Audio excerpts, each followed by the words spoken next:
In this video, I wanted to talk about a concept that's not very discussed and is a great way to get into real estate and make it big.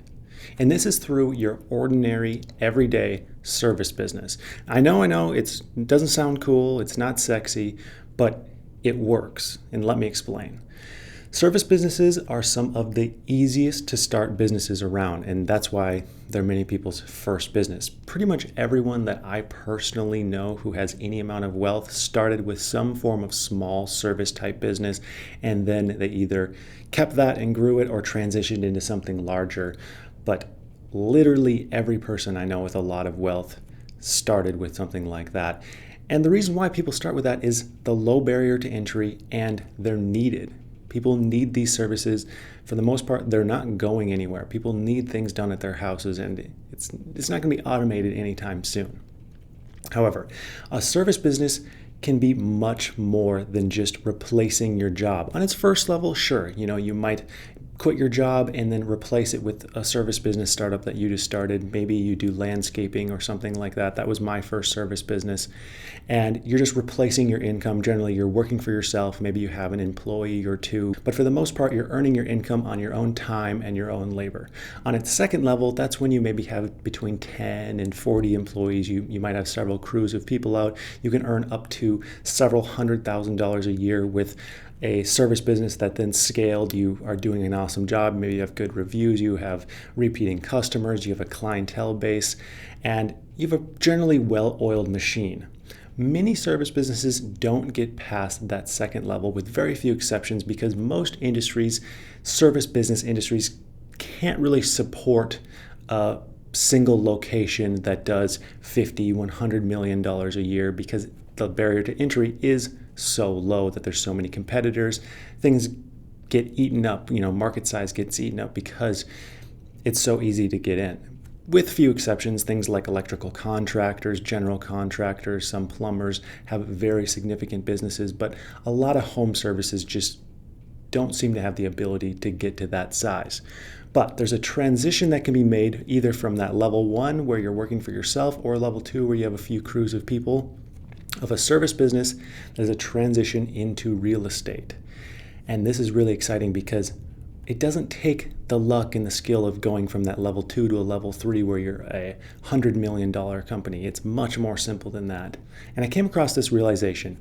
Everyone I know who owns a significant amount of real estate used a small business to purchase and fund the purchases of all that real estate. And here's some examples just from people I personally know. I'm sure you know people yourself as well. The first one being my friend Nick, who I've had on this channel. I interviewed him. It's an awesome interview if you want to check out, learn a little bit more about his business. But he started a student storage business with a friend from college, and with that business he was then able to purchase a multi-million-dollar self-storage facility, and has since in the last 5 years grown it from one location, and now I think he's looking at around 10 to 12 locations across the country by next year. It's absolutely exploded in growth because of that original service business.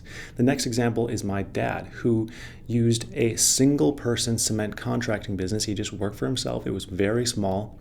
He used that to start purchasing very small rental homes. And he was able to take advantage of like the 2008, 2009 housing crisis and purchase some real small homes for super low prices. And now he makes more from his small home rental business, I guess, than he did from his cement contracting business with much less work.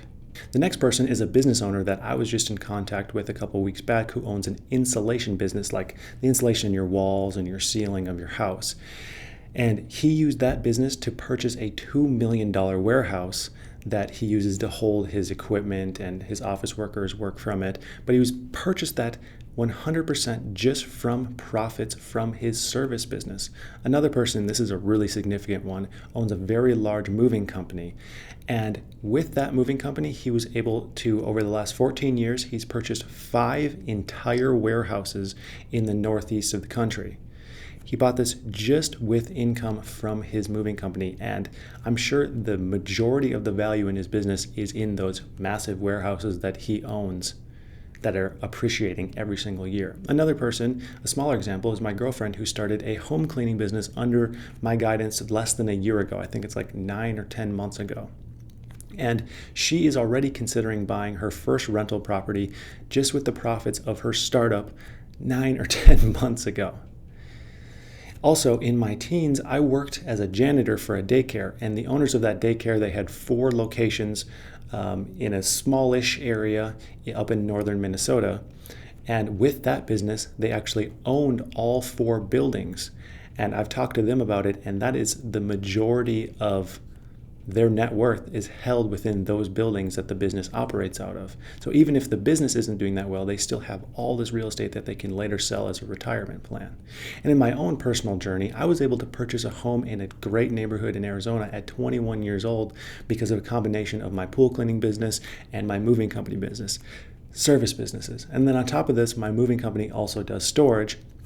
And this is slowly building a reoccurring revenue stream every single month that will eventually allow for the payment of a million or multi-million dollar warehouse. Right now, I'm about a third of the way away from being able to afford a mortgage for $1 million warehouse just with the storage that is sitting in the warehouse that I currently rent. And then other profits from my moving company that I've been saving up over the years may go into real estate as well via purchasing self-storage facilities like I mentioned Nick does. And obviously I have experience in this field, so that's something that I'm seriously considering doing. And if I do so, I will 100% have more content on in the future. But what I'm getting at with all this is a service business does not have to be working for yourself on the first level. It doesn't have to just be sweat. It can be a means to an end. It can be a means to getting passive income. I know everyone wants that passive income. I don't think even real estate is necessarily passive, but it's more passive than a service business.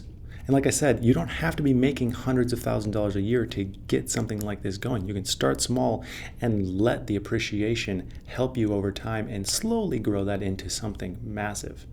It can be used to help fuel a machine that grows with every passing year, providing consistent income with awesome tax benefits. And you still have the service business then feeding the machine, and if done right, eventually the real estate income surpasses business income and you have even more options on what you can do next. And the best part of all this is you don't need a revolutionary idea. You don't need rich parents or outside investment. You don't even need to be lucky to make this happen. All you really need to do is the willingness to work hard and then save your earnings in order to later feed this real estate machine that you can later buy into. It's really such a simple option, and it's not going anywhere soon. This is still going to be an option 10 years from now, 20 years from now. Really, the key is just starting today. So I'd like to thank you for watching. I hope this helps someone out there, and I hope you have a profitable day.